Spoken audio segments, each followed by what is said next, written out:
2 notes ని clear చేశారు. ఇది ఒక నిరాశ నిస్పృహల్లో ఉండే రాష్ట్రానికి ఒక మంచి ఊతం ఇస్తుంది, ఒక నమ్మకాన్ని, ఒక భరోసాని ఇస్తుంది. ఈరోజు మనం చూస్తే పోలవరం ఫేజ్ 1 టోటల్ గా ఈ ప్రాజెక్ట్ నేషనల్ ప్రాజెక్టు. ఆ రోజు తీసుకున్న కొన్ని నిర్ణయాల వల్ల ఇది ఫేజ్ 1 కింద అక్కడ జరిగిన డిస్ట్రక్షన్ గాని దీనివల్ల ఫేజ్ 1 ని క్లియర్ చేశారు. ఫేజ్ 1 కి 30,436.95 కోట్లు కాస్ట్ ఆఫ్ ది ప్రాజెక్ట్. అంత మునుపు ఇది నేషనల్ ప్రాజెక్ట్ గా అనౌన్స్ చేసే నాటికి 4,730,71,00,000ని ఇన్వెస్ట్ చేశాం. 4,730 కోట్లు ఇన్వెస్ట్ చేశాం. దాన్ని రాష్ట్ర ప్రభుత్వ వాటా కింద అప్పట్లోనే పరిగణించి మిగిలిన డబ్బులంతా కేంద్రం పెట్టేట్టుగా ఒక అవగాహనకు వచ్చాం. బ్యాలెన్స్ అమౌంట్ చూసినప్పుడు 25,706 కోట్లు వస్తుంది. 25,760 కోట్లలో ఇంతవరకు రిలీజ్ చేసింది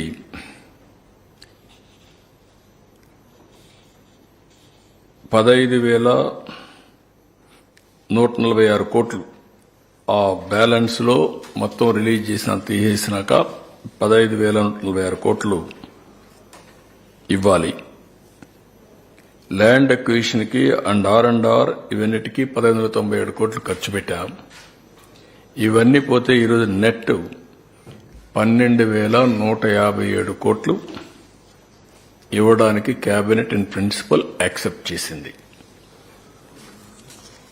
అయితే ఇక్కడికి వచ్చినప్పుడు 2 సంవత్సరాలకి, ఇదేదో 20 ఏళ్లు 30 ఏళ్లు కాకుండా 2 ఇయర్స్కే 24-25కి 6,000 కోట్లు, 25-26కి 6,157 కోట్లు ఇవ్వడానికి కేంద్రం అంగీకరించారు. ఇక్కడ కూడా డేట్ వారీగా ప్రిస్క్రైబ్ చేశారు. అంటే construction of gap 1 ECRF dam December 24, construction of ECRF dam diaphragm wall gap 2 June 2025, completion of spillway and gates May 2025, completion of approach and pilot channels May 2025, completion of connectivities May 2025, completion of ECRF gap 2 and dam March 2026కి. మొత్తం కూడా project ని 2026-27 మార్చి లోపల complete చేసేట్టుగా ఒక schedule announce చేశారు. ఇది ఒక విధంగా చెప్పాలంటే సంతోషించదగ్గ విషయం. దీన్ని మనస్ఫూర్తిగా స్వాగతిస్తున్నాం. నరేంద్ర మోడీ గారికి, నిర్మలా సీతారామన్ గారికి, సిఆర్ పాటిల్ ఎవరైతే వాటర్ రిసోర్స్ మినిస్టర్ ఉన్నారో ఆయనకి ముగ్గురు కూడా ధన్యవాదాలు తెలియజేస్తున్నాం. మనస్ఫూర్తిగా అభినందనలు. ఇదొక చరిత్ర. ఆంధ్రప్రదేశ్ రాష్ట్రం యొక్క సెంటిమెంట్తో కూడిన సమస్య. దక్షిణ భారతదేశంలో మనమందరం కూడా అగ్రెసివ్గా అభివృద్ధి చేసుకుంటూ ముందుకు పోతున్నాం. ఆర్థిక సంస్కరణల్ని అందిపుచ్చుకున్నాం. కానీ వాటర్ చూస్తే ఈ ఒక మాటలో చెప్పాలంటే ఈ 4 స్టేట్లో, కేరళ తప్ప 4 స్టేట్స్లో వాటర్ స్కార్సిటీ ఎక్కువ ఉంది. త్రాగునీరు కానీ, ఇరిగేషన్ వాటర్ కానీ ఇవన్నీ ఉన్నాయి. ఫార్చునేట్లీ అదృష్టవశాత్తు ఆంధ్ర రాష్ట్రంలో, ఒకప్పుడు కంబైన్డ్ రాష్ట్రం, ఇప్పుడు ఆంధ్ర రాష్ట్రంలో గోదావరి, కృష్ణా నదులు 2 నదులు ఉన్నాయి. గోదావరిలో అబండెంట్ వాటర్ ఉంది.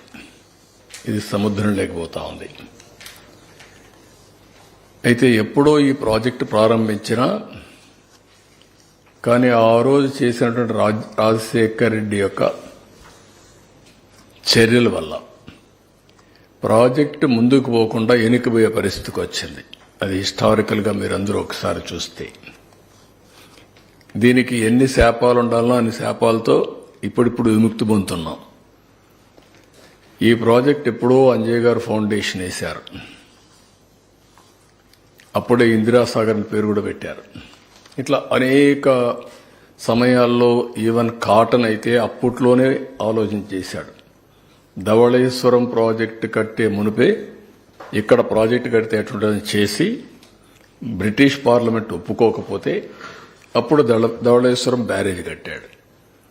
లేకుంటే అప్పట్లోనే అయిపోయి ఉండాల్సిన ప్రాజెక్ట్ ఇది. అంటే ఎన్ని ఇబ్బందులు రావాలన్ని ఇబ్బందులు వచ్చాయి.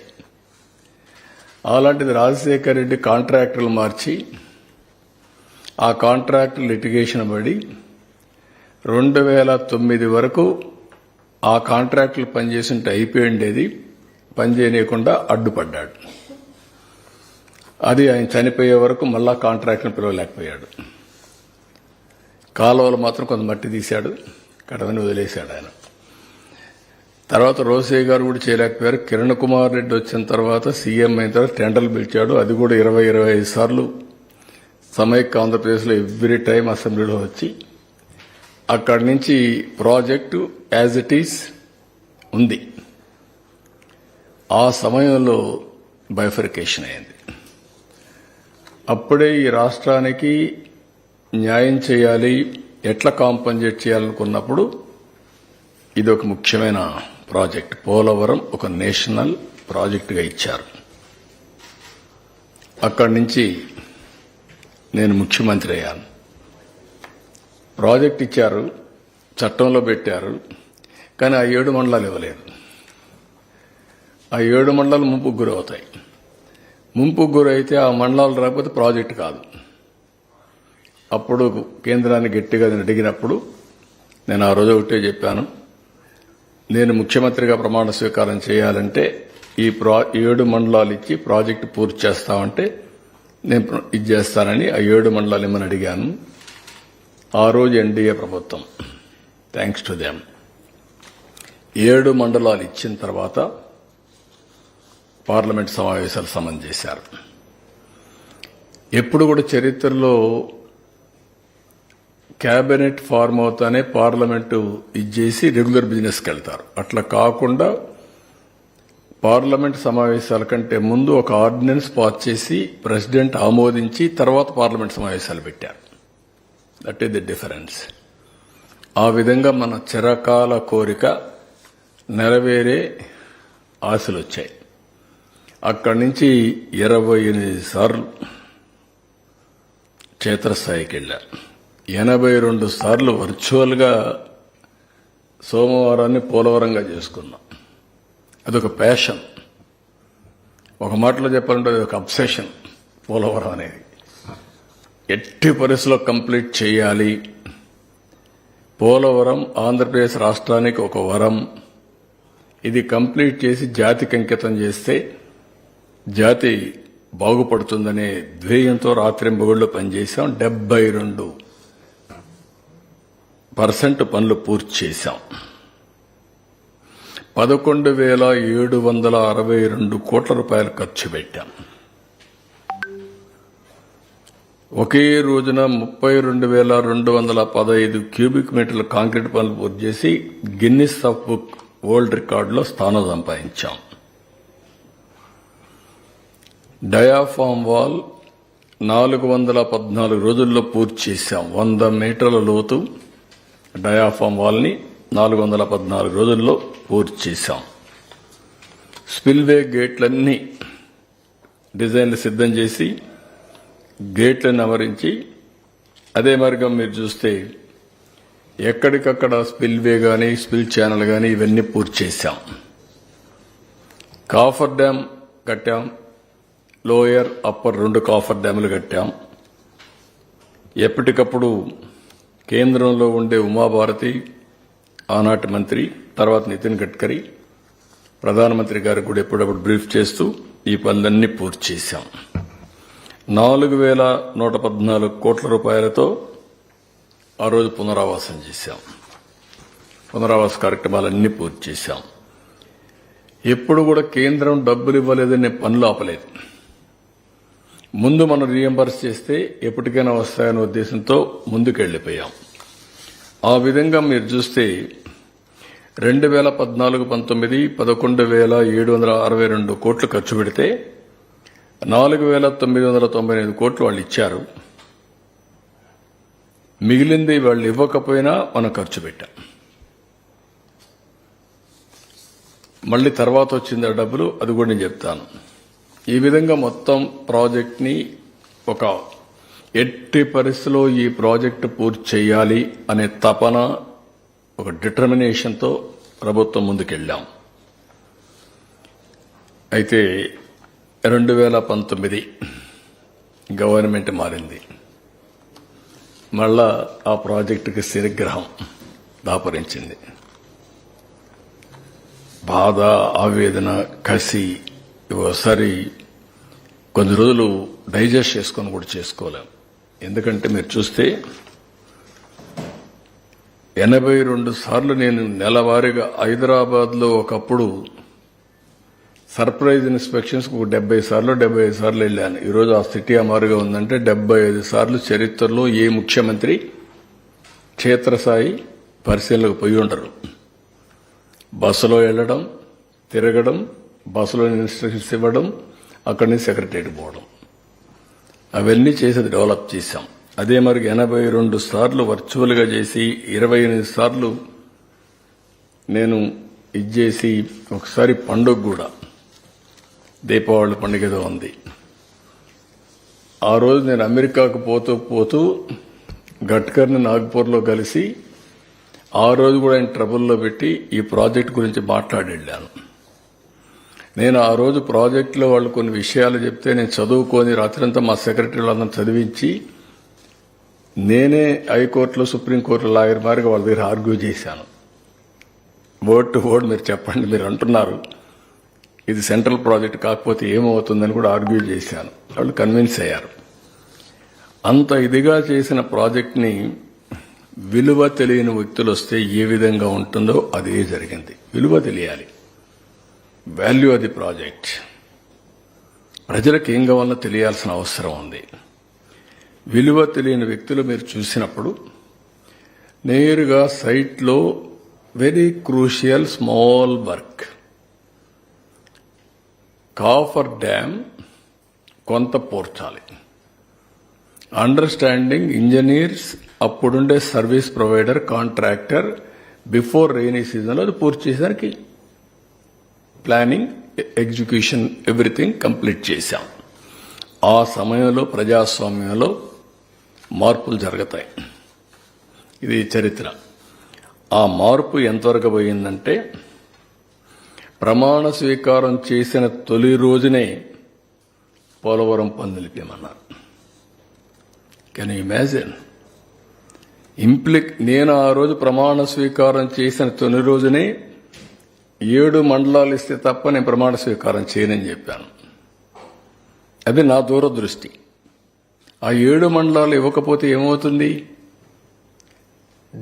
జూన్ 2వ తారీఖున 2 రాష్ట్రాలుగా ఏర్పడతాయి. ఏ పని కావాలన్నా, 1 ఇంచ్ ఇది కావాలన్నా మళ్ళా ఆ రాష్ట్ర అనుమతి కేబినెట్లో కానీ అసెంబ్లీలో పెడితేనే అవుతుంది 2 రాష్ట్రాలు వచ్చినప్పుడు. అలాంటిది ఫస్ట్ టైం తీసుకొచ్చాం. వీళ్ళేం చేశారు? ఫస్ట్ టైం వస్తానే ఆ సాయంత్రమే ఆర్డర్స్ ఇచ్చాడు. సైట్లో కూడా నిర్మాణ సంస్థ ఉండకూడదని జూలై 29, 2019 నోటీసులు జారీ చేశారు. అంటే సైట్లో కూడా ఉండకూడదు, నువ్వు వెళ్ళిపో ఇక్కడి నుంచి, మొత్తం మూటముల్లి తద్దుకొని వెళ్ళిపోమని చెప్పి తరివేశారు. అక్కడి నుంచి ఆఫీసర్ని షిఫ్ట్ చేసేశారు. ఎవ్వడూ లేనటువంటి అనాథగా ప్రాజెక్టుని తయారు చేశారు. అంటే గర్వమా, పొగురా, లేకపోతే మనిషికి అహంభావమా, లేకపోతే చేతగాంతనమా, లేదంటే పిచ్చతనమా, ఏదైనా అనొచ్చు మనం. దాని పర్యవసానం మనం చూసినప్పుడు ఇవన్నీ చేసి 2 సీజన్స్ ఏమీ పట్టించుకోవాలి. 15 నెలలు ఒక మేజర్ ప్రాజెక్ట్ ఇది. 50 లక్షల క్యూసెక్స్ ఆఫ్ వాటర్ కి అంటే 500 టీఎంసీ ఆఫ్ వాటర్ వస్తుంది. కాబట్టి 500 టీఎంసీ నీళ్లు సముద్రంలోకి పోవడానికి సర్ప్లస్ వేర్ కానీ, స్లూయిస్ కానీ, అవుట్ఫ్లో కానీ ఇవన్నీ నిర్మాణం చేశాం. దానికి ఇండియాలో ఏ ప్రాజెక్టు లేదు. వెలాసిటీ కూడా ఇంత పెద్ద ఎత్తున నీళ్లు వచ్చే ప్రాజెక్టు ఏదీ ఉండదు. అలాంటి ప్రాజెక్ట్ని అనాథన చేసి, ఎవడు లేకుండా చేసి, రివర్స్ టెండర్ని ఒక ఆనందం, పైశాచిక ఆనందాన్ని పొందారు. మే 19 నుంచి 20 అక్టోబర్ వరకు ప్రాజెక్టుకి దిక్కు ముక్కు ఏమీ లేదు, గాలి కుదిలి పెట్టేశారు. దీంతో ఆగస్టు 20 అక్టోబర్లో వర్షాలు వచ్చాయి. ఏదైతే ఆ కాఫర్ డ్యాం పూర్చుంటే అక్కడి నుంచి నీళ్లు వెళ్ళిపోయేటివి. ప్రొటెక్ట్ చేసుంటే ఈ డ్యామేజ్ వచ్చేది కాదు. 2021కి ప్రాజెక్టు పూర్తి అయిపోయి ఉండాలి. అలాంటి ప్రాజెక్టుకు ఆ నీళ్లు రావడం, సుడులు తిరగడం, 20 అడుగులు కిందికి వెళ్ళిపోవడం, డయాఫామ్ వాల్ డిస్టర్బ్ చేయడం, కాఫర్ డ్యాం డిస్టర్బ్ చేయడం.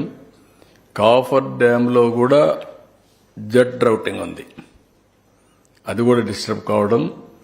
గ్యాప్ 1 అది కొట్టుకొని వెళ్ళిపోవడం, ఒక 100 మీటర్లు.